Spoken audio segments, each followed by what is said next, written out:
Hola a todos y bienvenidos a este nuevo análisis a fondo. Hoy vamos a meternos de lleno en la pura neurobiología que se esconde detrás de la adicción y el trastorno bipolar. Vamos a ver cómo, literalmente, los circuitos de nuestro propio cerebro pueden llegar a ser secuestrados por completo. Porque, seamos sinceros, desde fuera es facilísimo juzgar el comportamiento destructivo de alguien, ¿verdad? Pero hoy vamos a ir al interior, a las propias neuronas, para entender el mecanismo exacto, físico y real que apaga la voluntad humana. Pensad por un momento en esta frase de la novela del Dr. Jekyll y Mr. Hyde. Es dramática, sí, pero captura a la perfección esa aterradora pérdida de control que se experimenta cuando la adicción es muy profunda. Nos viene genial para preparar el terreno y dejar clara una cosa desde el minuto uno. No estamos ante un fracaso moral, no es una simple falta de carácter. De lo que estamos hablando aquí es de una alteración crónica de la propia arquitectura de nuestro cerebro, una transformación biológica con todas las letras.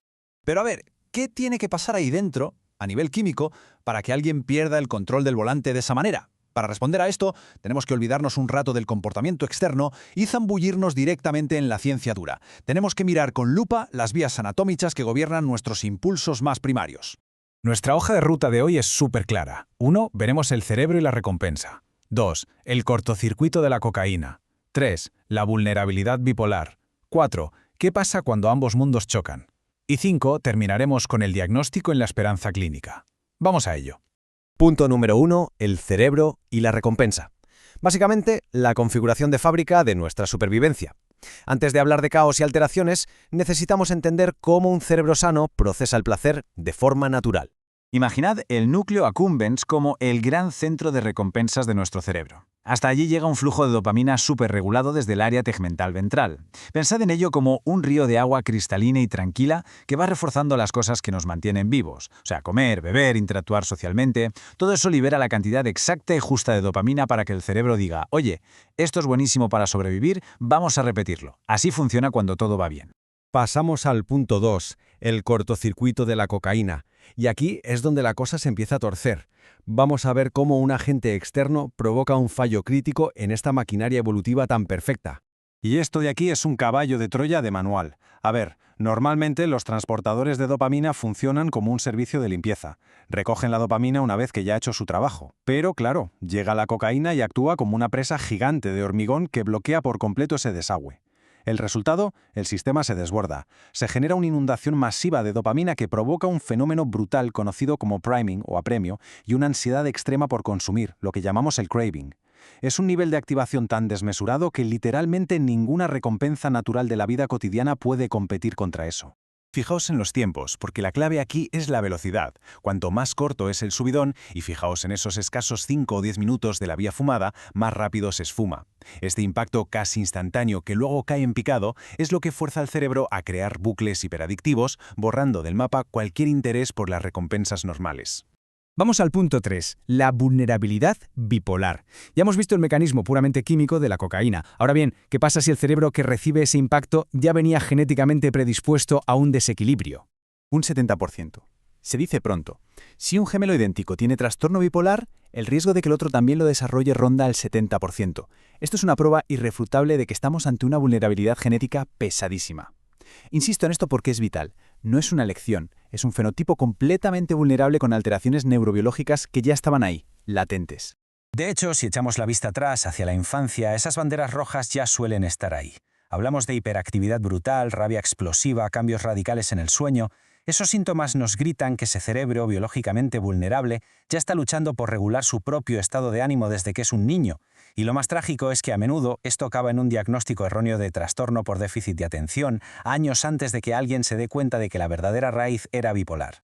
Entramos en el punto 4, cuando ambos mundos chocan. Llegamos a la verdadera encrucijada del asunto.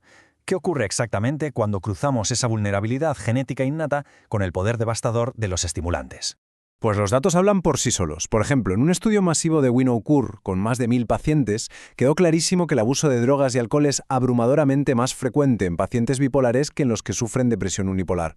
Básicamente, tener antecedentes familiares de episodios maníacos es como echarle gasolina al fuego del abuso de sustancias. El terreno biológico ya estaba tan abonado que, en cuanto entra la sustancia, echa unas raíces profundísimas. Casi un 60% de uso crónico. Estos números de la Universidad de Duke nos dan un bofetón de realidad sobre lo profundamente conectadas que están ambas cosas. Que la adicción sea la mayor comorbilidad en pacientes bipolares hace que el pronóstico médico sea muchísimo más complejo y severo. Y esto nos lleva a un concepto fascinante, aunque muy triste: la paradoja de la automedicación.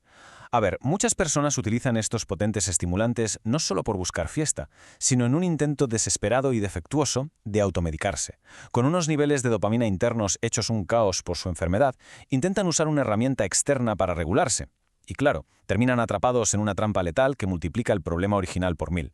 Y por fin, el punto 5, diagnóstico y esperanza clínica. Porque afortunadamente esta historia no tiene por qué terminar con un cerebro secuestrado para siempre. La ciencia médica de hoy en día nos ofrece una salida bastante clara. A grandes problemas, soluciones combinadas. Un diagnóstico dual exige un tratamiento dual. No puedes apagar este incendio bioquímico solo hablando. El primer paso es estabilizar esa base biológica con psicofarmacología, usando estabilizadores del humor. Hay que sacar al paciente de esa montaña rusa neurológica. Y luego, una vez que la tormenta química amaina, es cuando entra en juego la terapia cognitivo-conductual. Ahí es donde se trabaja duro para reconectar hábitos, reconstruir la vida psicosocial de la persona y enseñarle a desactivar ese craving del que hablábamos antes. Y para cerrar, me gustaría dejaros con esta reflexión. Si acabamos de ver que esto es pura y duramente un secuestro de la arquitectura cerebral, sumado encima a una vulnerabilidad genética, ¿por qué como sociedad seguimos señalando con el dedo y tratándolo como una simple falta de voluntad? Entender toda esta ciencia nos obliga literalmente a cambiar el juicio por la empatía. ¿Hay recuperación? Por supuesto que la hay, pero el primer paso siempre va a ser entender cómo funciona la máquina por dentro. ¡Hasta la próxima!